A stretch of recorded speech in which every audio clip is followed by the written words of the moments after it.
Content warning. This episode discusses kidnapping, sexual assault, and murder. Listener discretion is advised. Picture a house on a lake. Not a cabin, a proper house, sprawling, modern for its time, tucked into the bushland a few hours outside Melbourne, Australia. From the water, boaters would sometimes catch a glimpse of it through the trees. And if they looked closely enough, they might have seen something strange standing on the lawn. Children. A dozen of them, sometimes more. All with the same shade of bleached blonde hair. All dressed in matching clothes. All eerily quiet, moving in formation like a single organism instead of a group of kids. Neighbors who saw them assumed they were a big family. A very big family with a lot of kids close in age, twins, maybe triplets, an unusually fertile mother. They were right about one thing. The woman who ran that house did call it a family.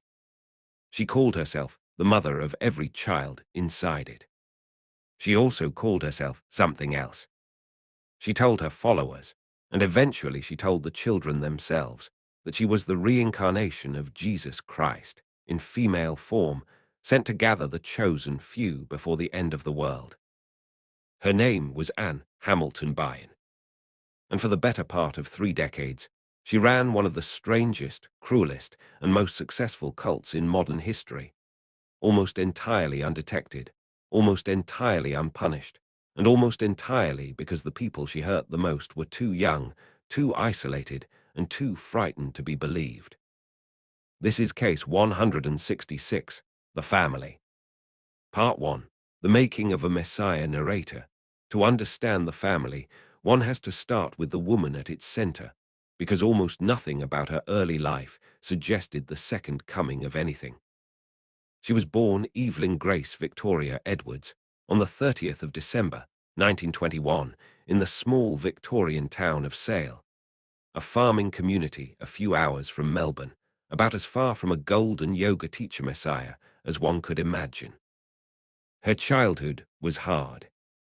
Her mother suffered from severe mental illness and was eventually institutionalized, dying in a psychiatric asylum after being diagnosed with paranoid schizophrenia. Her father struggled too, and for periods of her childhood, Evelyn and her siblings were farmed out to relatives and orphanages while their parents fell apart.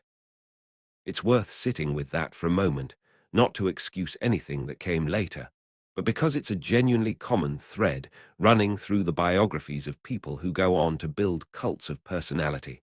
A childhood defined by chaos, and a hunger for control that never quite goes away. Evelyn grew up watching her mother lose her grip on reality inside an institution. She would spend her adult life convincing hundreds of people that she was the only one who had a grip on reality at all. By her 20s, Evelyn had reinvented herself. She trained and worked as a nurse, married young. Her first husband died in a plane crash during the Second World War, and eventually found her way into something that, in 1950s and 60s Melbourne, was still considered slightly exotic and countercultural: yoga. She was good at it. More than good, she was magnetic.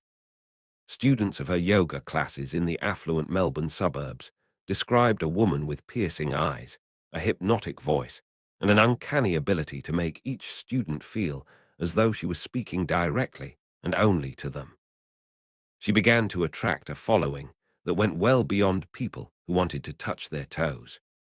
She started to talk about spiritual growth, about a coming apocalypse, about the idea that only a select group of special people would survive whatever catastrophe was coming for the rest of humanity. By the early 1960s, that following had a name. She called it Santoniketon Park Association, after a town in India associated with the poet Rabindranath Tagore, a respectable, faintly academic-sounding name for what was, underneath, becoming something much stranger. Everyone inside it, though, just called it the family. And Evelyn Edwards was no longer Evelyn Edwards. She'd become Anne Hamilton Byron, a name that sounded aristocratic, established, important, A name built for a leader. Narrator, what made Anne different from a huckster running an average self-improvement racket was this. Her followers weren't drifters or the desperate fringe one might picture when hearing the word cult. They were doctors, nurses, lawyers, social workers, psychiatrists. At its peak, the family had a membership estimated at close to 500 people, and a striking number of them were highly educated professionals with real standing in Melbourne society. That mattered because it gave Anne something most cult leaders never get: institutional cover. One of her most important recruits was a psychiatrist connected to a private hospital called Newhaven in the Melbourne suburb of Kew. In the 1960s and into the 70s, LSD wasn't the illicit party drug it would later become. It was, in certain corners of psychiatry, an experimental treatment. Researchers around the world were investigating whether it could help with anxiety, depression, alcoholism. Newhaven Hospital was one of the places doing that kind of work. Anne Hamilton Byron saw an opportunity most people would never have imagined. Working with sympathetic psychiatrists inside Newhaven, she began identifying vulnerable patients, people undergoing legitimate psychiatric treatment, people in emotional crisis, and recruiting them into the family. She used the hospital's own LSD supply, meant for controlled clinical use, as a tool of religious conversion. Patients would be given the drug in a therapeutic setting, and then, disoriented and suggestible, introduced to Anne, presented not as their yoga teacher or their group leader, but as a divine being. Christ returned. Many later described the experience as being told, while their minds were cracked wide open by a powerful hallucinogen, that the woman standing over them was God. It's hard to imagine a more effective, or more cynical, recruitment tool. And it worked. Professionals who had every reason to know better signed over their trust, their income, and eventually their own children to Anne Hamilton Byron. Part 2. The children adults can consent, however manipulated, however drugged, however manufactured that consent might be. Adults who join a cult have at least nominally made a choice. The children of the family never got that option. And they are the reason this case still haunts the people who investigated it. Anne Hamilton Byron had one biological child of her own.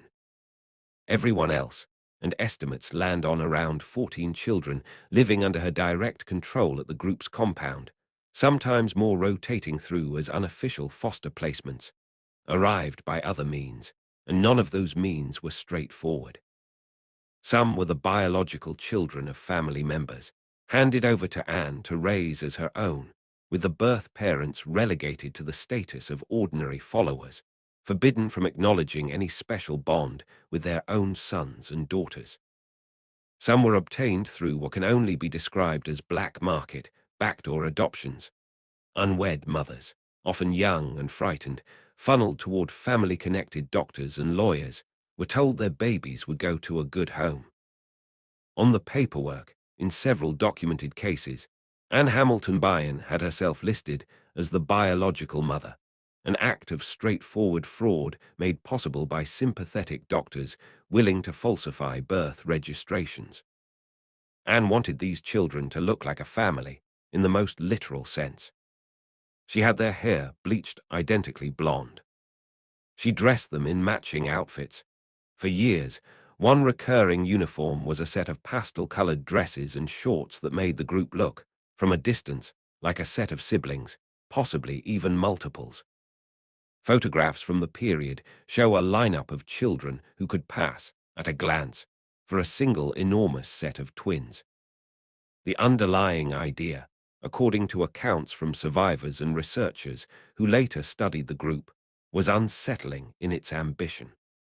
Anne spoke to followers about the children as the seed of a master race, a chosen group who would be raised in isolation from the corrupting influence of the outside world, who would be pure and ready to lead what remained of humanity once the apocalypse she predicted had wiped the rest of it away. The compound where most of the children were raised sat at Lake Eildon, in the Victorian countryside, a few hours from Melbourne, the property locals sometimes called Kai Lama. It was there, and at a handful of other family-owned properties, that the children spent most of their childhoods, cut off almost entirely from the outside world. No mainstream television. No newspapers. No school in the ordinary sense. Some children were homeschooled, with a curriculum controlled entirely by the group. Others attended small local schools under strict instructions to reveal nothing about life inside the family. Anne and her husband, Bill Byrne, a local building contractor she'd drawn into the group and eventually married in 1978, after he left his first wife for her, were frequently absent, traveling internationally, cultivating overseas followers, and living a life of real material comfort funded by the group's now substantial collective wealth. Reports later put estimates of family-linked property holdings in the millions of dollars, spread across Australia, New Zealand, the United States, and beyond. Day-to-day control of the children fell to a rotating group of female followers the kids were taught to call aunties. Survivors who later spoke publicly, several of them, including a woman named Sarah Moore, who would go on to become one of the most important witnesses in the case, described a childhood governed by systematic deprivation and violence. Food was tightly rationed and sometimes withheld entirely as punishment, leaving children hungry for days. Physical discipline was routine and severe. Several survivors have described beatings that occurred almost daily. Contact with the world outside the property's fences was treated as contamination, something to be scrubbed out with cold showers, isolation, and punishment. And then there was the LSD.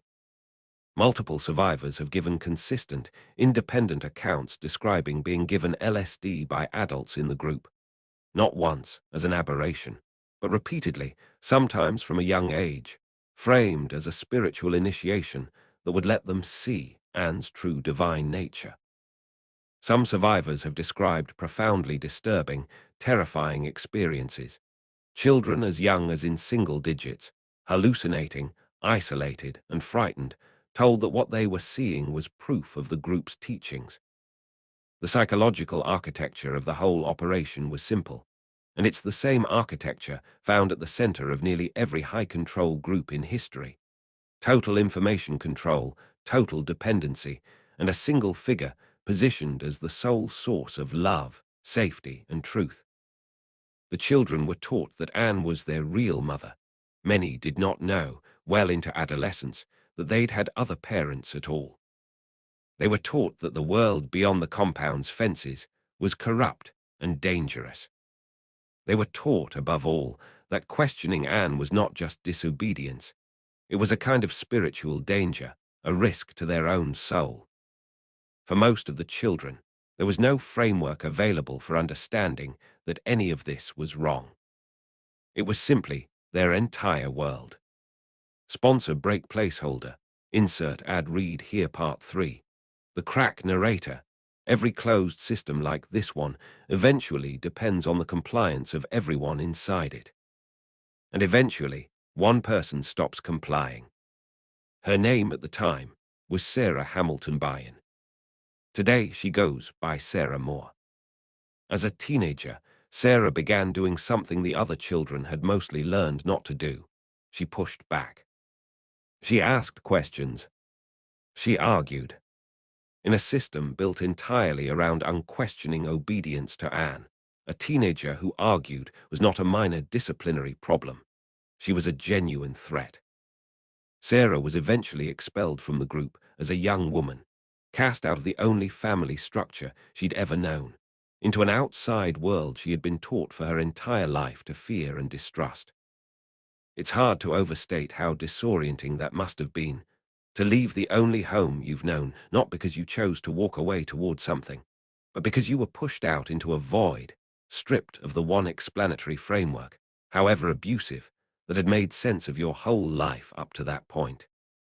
But that expulsion, meant as punishment, meant to remove a troublemaker, became the single event that eventually brought the entire structure of the family down. Outside the compound, without the daily reinforcement of the group's teachings, Sarah began to see her childhood differently. She wasn't alone. Another young survivor, a girl named Leanne, was going through a similar reckoning around the same time.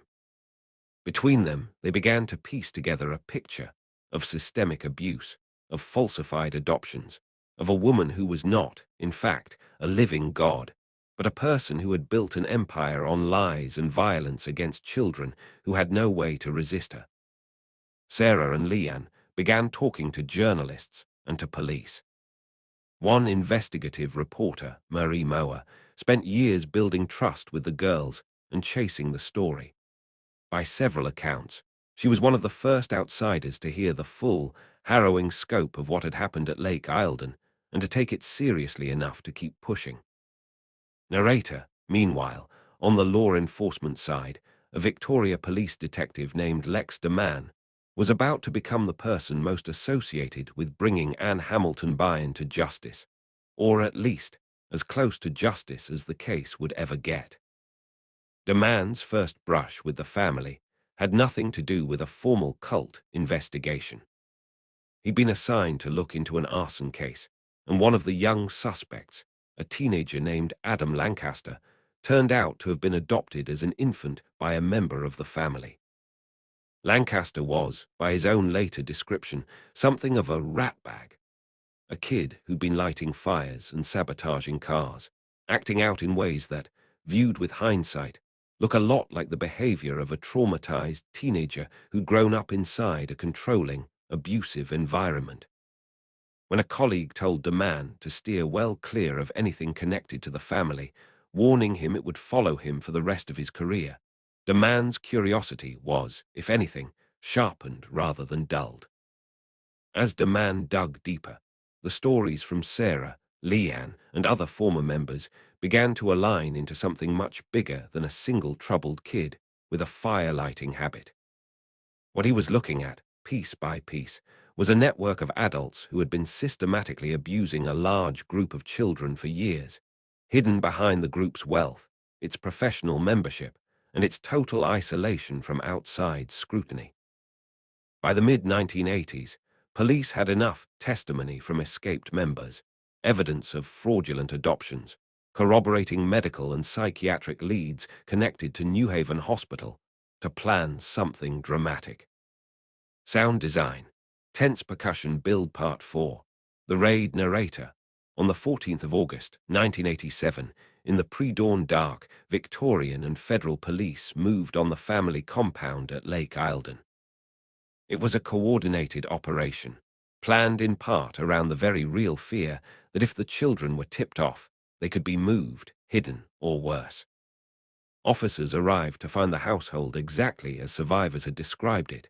Children with matching bleached blonde hair, dressed in coordinated outfits, living in a level of psychological isolation that stunned even experienced investigators. Some of the children, according to later accounts, were so unfamiliar with basic elements of the outside world that officers had to explain the most ordinary things to them. What police were, why they were there, what was going to happen next. The raid pulled the children out of the compound and into the beginnings of state care, and eventually reunification with biological family members, where that was possible. For some of the children, meeting a birth parent for the first time as a teenager, after being told their entire life that Anne Hamilton Byron was their real mother, was its own separate trauma. A second, quieter earthquake layered on top of the first. But here is the deeply frustrating part of this story, the part that makes the family such a maddening case rather than a straightforwardly satisfying one.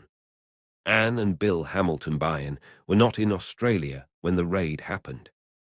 Tipped off, police have long suspected there was a leak somewhere in the lead-up to the operation. The couple had already fled the country. For 6 years, they simply vanished. Lex de Man's investigation, which had started as a local arson inquiry, turned into an international manhunt. Working with international counterparts, including agents at the FBI. The man spent years tracking financial records, property purchases, and family connections across the globe, chasing a woman who had the resources, the false identities, and the followers to stay hidden almost indefinitely. Eventually, that trail led to New York State, specifically to the Catskill Mountains, where investigators believed the couple had been living quietly under assumed names, blending into rural American life the same way they'd once blended into respectable Melbourne society. In 1993, Anne and Bill Hamilton Bryan were finally located and arrested in the United States. Sound design, transition part 5. Justice, such as IT was narrator. This is the part of the story that tends to leave listeners the angriest, and honestly it should. Despite years of documented, corroborated testimony from multiple former child members describing beatings, starvation, forced administration of LSD to minors, and psychological abuse on a staggering scale. Despite an international manhunt, an extradition process, and a court case that made headlines across Australia, Anne and Bill Hamilton Bryan were never convicted of a single charge related to the abuse of the children in their care.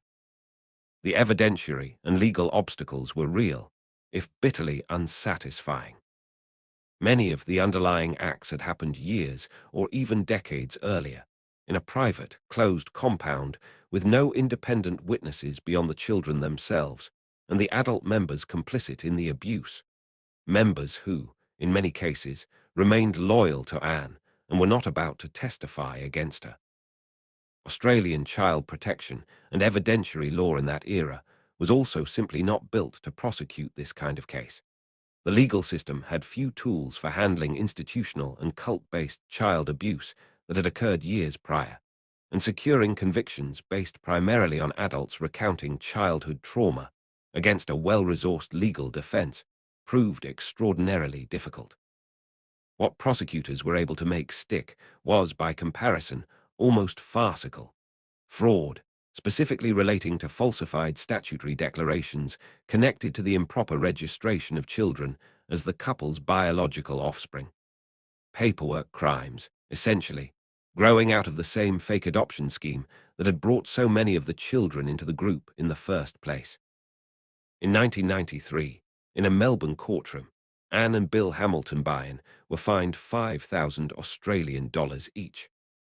That was the entire criminal consequence after everything. After the beatings, the starvation, the LSD, the fraudulent adoptions, the total deliberate isolation of more than a dozen children from the world for the better part of 2 decades.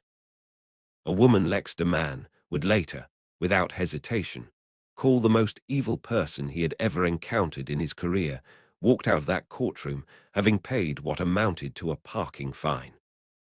Narrator, it's worth pausing on why that matters, beyond the obvious moral outrage.